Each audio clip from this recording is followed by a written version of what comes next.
In the northern hemisphere during late December, the days are at their shortest lengths and the nights are at their longest. For those of the pagan world, this has always been the greatest time of the year to celebrate and practice the works of darkness. The pagan calendar identifies this period as the winter solstice. It was during the pre-Christian midwinter pagan celebrations of Scandinavia's Norsemen where today's Christmas traditions began. As a means of honoring the pagan sex and fertility god Yule, a 12-day celebration during the month of December was inaugurated. A large single log considered to be a phallic idol was lit on fire and kept burning for 12 days. Animal or human sacrifices were offered in the fire on each of those days. Wild, delirious reveling accompanied the daily sacrifices as drunken participants defiantly strove to make contact with spirits. 1,000 miles away in pre-Christian Rome, celebrants were paying homage to their own gods during the winter solstice. Witchcraft traditions hold that a number of pagan gods were given birth during this period, including Dionysus, Attis, and Baal, chief male god of fertility and licentiousness. Another pagan god from Persia, identified as Mithra, was said to have been born specifically on December 25th. Mithra was the god of the unconquerable sun, the god of the light between heaven and earth, worshipped at that time by an influential Roman cult.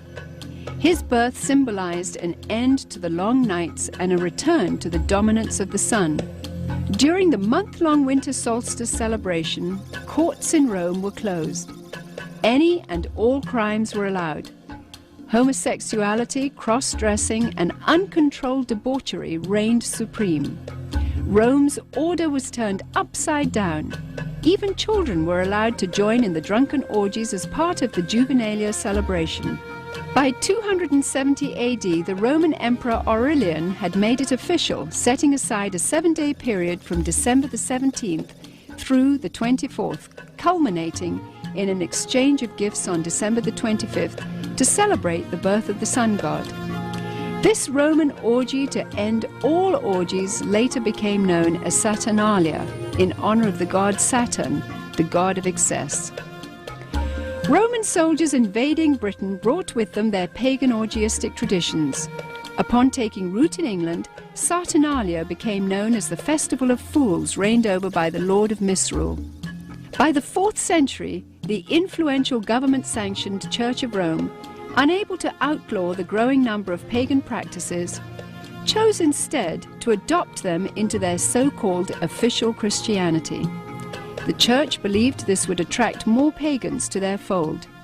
Up until this time, the birthday of Jesus Christ, the Jewish Messiah, had not been celebrated at all. Ignoring scriptures, however, indicating that the birth probably did not occur during the winter, the Church nevertheless confused biblical history and made Jesus' birthday coincide with the pagan god Mithra. The birth date of the sun god had now become the birth date of the Son of God. It was hoped that the pagan celebrations of Saturnalia would merge into this new legally sanctioned form of Christianity. The Church's practice of changing the dates of Christian events to coincide with pagan festivals continued, and by the 7th century, Pope Gregory I had ordered Augustine of Canterbury to incorporate any and all pagan practices and customs into the expanding Roman Catholic Church. During the Middle Ages, the debased Mardi Gras atmosphere of what was now known as Christ's Mass had reached a fevered pitch. Common practices included open sex in the streets, rioting, murder, and a number of pagan druidic Halloween rituals. This blood-drenched celebration got so out of hand that by 1652, following the execution of King Charles I, Christ's Mass was finally outlawed in England. A religious reform movement began sweeping the country, led by Puritan Oliver Cromwell. The Puritans took the biblical mandate seriously, which commanded that Christianity remain pure and separate from paganism. Despite their noble efforts, the celebration simply went underground, and by 1656, after only 4 short years under the ban, the public's demand for the legalization of Christ's Mass had become insurmountable.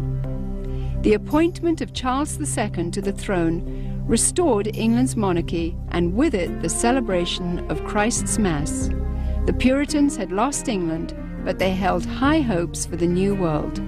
Following England's lead in 1659, the colonies of America had likewise outlawed Christmas. For 200 years, the clergy in New England battled to keep the riotous celebrations honoring the pagan god Saturn from infiltrating the New World. The Reverend Cotton Mather had warned in a Christmas Day sermon in 1712, "Can you in your conscience think that your Holy Saviour is honoured by hard drinking, lewd revelling, and by a Mass fit for none but Bacchus or Saturn?" But the public's taste for sin and revelry persisted. In 1828, gang rioting during the Saturnalia-like Christmas celebrations got so bad that cities such as New York were forced to institute a professional police force for the first time in order to control the savagery. Christmas was not only not widely celebrated, in many cases, many places, Christmas celebrations were actually outlawed. By the mid-19th century, American churches were the last remaining holdout in the war against the validation of Christmas.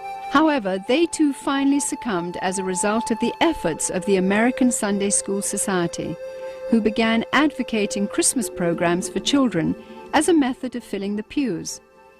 The Society argued that children could be taught about the birth of Christ through the reenactment of the Nativity. They also offered candy and treats to the children as a means of enticing families into accepting the holiday, despite its notorious history and blatantly pagan roots. The successful technique of bribing children with candy would later be used on an unsuspecting American populace in the effort to promote the acceptance of the pagan rituals of Halloween. However, it was the work of England's most popular writer, Charles Dickens, whose ghostly 1843 book, A Christmas Carol, cemented the Christmas holiday in the hearts of Americans forever. By 1875, the Puritans had been beaten, and by 1890, all American states had voted to make Christmas a legal holiday. Today's tradition of the Christmas Yule log stems directly from the worship of the pre-Christian Scandinavian fertility god Yule. Another good example of the pagan elements of Christmas is the whole concept of Yule and the Yule log. The very term is derived from the Norse god Yule, spelled J-U-L. And every year around Christmas time, a huge log was cut down and fashioned into a fertility symbol and then burned for 12 days. And on each successive day, a new sacrifice to the god Yule was performed in the fire, and a new sacrificial victim was burned to death. Sometimes, but not always, these sacrificial victims were human beings. Mistletoe, when used in the casting of Wiccan or Druidic spells, could render a woman helpless and open to sexual exploitation. This is where we get our custom of hanging mistletoe in doorways today, and if a woman is caught underneath, she may be kissed and must not resist. The fir tree, the mistletoe, all of these things typically come from overtly pagan traditions, typically from Northern Europe, German, Norse, and English. Likewise, evergreen trees have always represented sex and fertility in pagan cultures. During the winter solstice, trees would be chopped down, brought inside, set up, and decorated as idols for worship. The Christmas tree was regarded as a sacred tree. The pagans of Northern Europe typically worshipped trees. They regarded trees and groves as sacred. So the bringing of the tree into the house would be a way of bringing this supernatural source of blessing into your home. That was the whole idea, that there were spirits who resided in the trees. In the Middle Ages, the tradition of the winter solstice Christmas tree primarily took root in Germany. During his reign, King George I, himself of German extraction, brought the custom to Victorian England. German immigrants settling in Pennsylvania did the same in America during the early 1800s. The concept of Santa Claus has had a long and winding history, with a number of diverse cultures contributing to the composite character we have today. Beginning once again in Scandinavia, Santa's original incarnation was in the form of Odin. Odin would travel the sky during the winter solstice, deciding who would die and who would prosper. Most believers were frightened of this particular time of year.